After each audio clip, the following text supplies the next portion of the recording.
अस्सलाम वालेकुम वरहमतुल्लाहि वबरकातुहू। जी दोस्तों, कैसे हैं आप सब? उम्मीद करती हूँ कि आप सब खैरियत से होंगे। जैसे कि हमारा टॉपिक है इस्लाम की प्यारी बातें, सो हम इससे रिलेटेड इस्लाम की प्यारी प्यारी बातें करेंगे। सो दोस्तों, अब हम लोग अपनी वीडियो को स्टार्ट करते हैं। और आज का मेरा टॉपिक ईद उल अज़हा के मुतल्लिक है। जैसे कि दोस्तों, आप सब जानते हैं कि ईद उल अज़हा की आमद आमद है। हर कोई जानवर साहिब इस्तिताअत जानवर ख़रीदता है और कुर्बानी करने की प्लानिंग करता है या कुर्बानी करने का इरादा करता है। तो मैं आपको ये बताना चाहती हूँ कि किन हालात में हमारी कुर्बानी कबूल नहीं होती। बहुत से ऐसे हालात हैं कि जिनके करने से हमारी कुर्बानी कबूल नहीं होती। उनके मुतल्लिक मैं आपको एक बात बताना चाहती हूँ। उनमें से एक बात बताना चाहती हूँ कि जिस एक बात की वजह से हमारी कुर्बानी कबूल नहीं होती, या फिर कोई एक वजह है, जिस ख़ास वजह है जिसकी वजह से हमारी कुर्बानी कबूल नहीं होती। तो वो बात ये है कि जब हम लोग कुर्बानी करने का इरादा करते हैं, तो हमें चाहिए कि जो हमारे इर्द गिर्द जो हमारे अजीज़ व अकारिब हैं, जो हमारे जानने वाले हैं या जो हमारे हमसाए हैं, क्योंकि हमसायों का हकूक़ तो सबसे ज़्यादा सबसे बढ़कर है हक, और रिश्तेदारों के भी बहुत सारे हकूक़ हैं। तो हमें चाहिए कि जब जब भी हम लोग कुर्बानी करने का इरादा करें, तो हम लोग पहले ये सोचें कि क्या जो हमारे अजीज़ व अकारिब हैं वो खुशहाल हैं, क्या उन्हें किसी चीज़ की ज़रूरत तो नहीं, या फिर उन्हें कोई चीज़ चाहिए तो नहीं। अगर हम सब इन चीज़ों को मद्देनज़र ना रखें और इन सब को भूल जाएं और सिर्फ अपनी ही सोचें और कुर्बानी करें, तो ऐसे हालात में हमारी कुर्बानी कबूल नहीं होगी। बहुत से ऐसे लोग हैं जो कि भूल जाते हैं कि हमारे अजीज़ व अकारिब को किसी चीज़ की ज़रूरत है, और वो बस अपनी धुन में लगे रहते हैं और दूसरों की तरफ ध्यान नहीं देते। इसके बारे में मुझे एक वाक़या याद आता है। वो वाक़या ये था कि एक आदमी सफ़र हज, जिस तरह हज का इरादा करता है और उसके पास वसाइल भी मौजूद होते हैं, अल्लाह के हुक्म की अल्लाह की तरफ से जब उसे मौका मिलता है अल्लाह के घर की ज़ियारत करने का। तो आपको पता है कि जब भी अल्लाह ताला किसी बंदे को अपने पास बुलाना चाहते हैं, तो उसके काम यूँ होना शुरू हो जाते हैं, चुटकियों में होना शुरू हो जाते हैं। तो वो आदमी अभी रवाना होने ही वाला था कि एक दिन पहले वो अपने घर से बाहर निकला। रात थी, तो उसने सुना कि काफ़ी ज़्यादा बच्चे रो रहे हैं और अपनी माँ से ये कह रहे हैं कि माँ, हमें भूख लगी है, मामा हमें भूख लगी है, खाना कब लाएंगे, बाबा खाना कब लाएंगे, हम कैसे करें, हमें भूख लगी है, हमें खाना खाना है। तो उनकी माँ की आवाज़ आती है कि बच्चों, आप परेशान नहीं हो, मैंने खाना रख दिया है और खाना पकने में थोड़ी ही देर है, आप लोग सो जाएं, जब आप लोग उठेंगे तो फिर मैं आप लोगों को खाना दे दूँगी। ये आवाज़ें सुनकर उस आदमी को बहुत ज़्यादा ताज्जुब हुआ।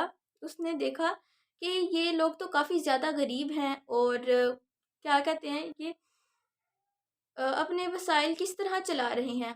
तो उस आदमी ने और उस औरत का खाना ये था कि वो पत्थरों को बड़ा सा देगचा लेकर उसमें पानी डालकर उसमें पत्थर डालकर वो आग के ऊपर पका रही थी कि बेटा, खाना पक रहा है और मैं आपको थोड़ी ही देर में खाना दे दूंगी।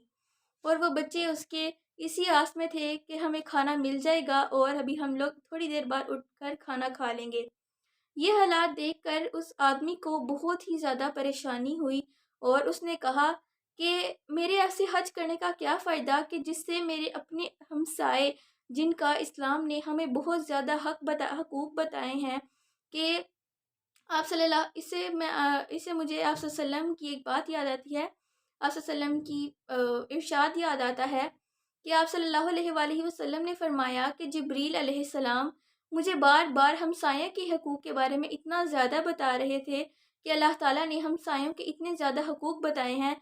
तो मुझे लगा कि शायद अल्लाह ताला हमसायों को विरासत में भी हिस्सा दे दें। तो जब उसने कहा कि जब मेरे नबी का ये फरमान था, मेरे नबी ने ये फरमाया, तो मेरे ऐसे हज का करने का क्या फ़ायदा कि जिससे मेरे अपने ही खुश ना हो और मैं ऐसा हज करूं। उसने सोचा कि क्यों ना इस गरीब औरत की मदद की जाए, और जो भी वसाइल या फिर पैसे वगैरह मेरे पास हैं वो मैं इसको दे दूं, ताकि इसकी परेशानी और इसकी मुसीबत हल हो जाए और ये भी कुर्बानी जिस तरह ईद अच्छे तरीके से मना सके। उस आदमी ने اپنے سارے پیسے اس عورت کو دے دیے تاکہ وہ اپنی پریشانی کو حل کر سکے، اپنی پریشانی کو دور کر سکے اور بچوں کی بھوک مٹا سکے۔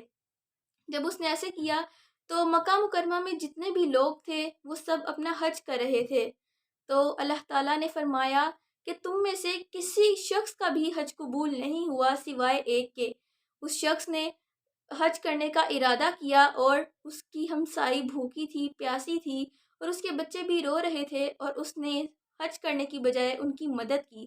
اور تم میں سے اور تم یہاں پر جتنے بھی شخص یہاں پر موجود ہیں، ان کے ہمسائے اور ان کے رشتہ دار، بہت سے رشتہ دار ایسے تھے جنہوں کی پریشانیوں کو ترک کر کے، دور کر کے، ان کے غم کو بھلا کر، اور کیا کہتے ہیں، وہ حج کرنے آ گئے، لیکن تم میں سے کسی کا بھی حج قبول نہیں ہوا اور اس آدمی کا حج قبول ہو گیا ہے۔ تو دوستو، جیسا کہ ہمیں اس واقعہ سے پتہ چلتا ہے کہ ہمارے عزیز و اقارب کا کہ ہم پر کتنے زیادہ حقوق ہیں، کہ ہم کوئی بھی کام کرنا چاہیں، نیکی کا کام کرنا چاہیں یا کوئی بھی کام کرنا چاہیں، تو پہلے ہم لوگوں کو اپنے ارد گرد نظر کرنی چاہیے، دوسروں کو دیکھنا چاہیے کہ کیا ہمارا ہمسایہ یا رشتہ دار خوشحال ہے، اگر نہیں، اور اگر ایسا ہے کہ وہ پریشانی میں مبتلا ہے، ہمیں چاہیے کہ ہم لوگ ان سب چیزوں سے پہلے اپنے رشتہ داروں اور دوسروں کی طرف دھیان دیں، تاکہ دوسروں کی پریشانی دور ہو سکے اور اللہ تعالی ہم سے راضی ہو جائے۔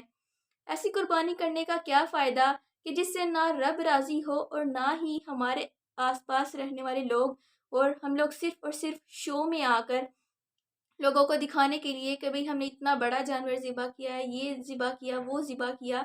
ایسی قربانی کا کیا فائدہ جو کہ قبول ہی نہ ہو۔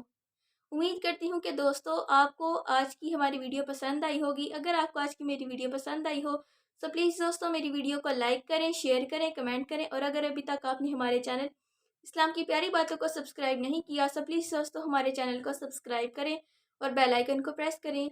آج کے لیے صرف اتنا ہی۔ اللہ حافظ۔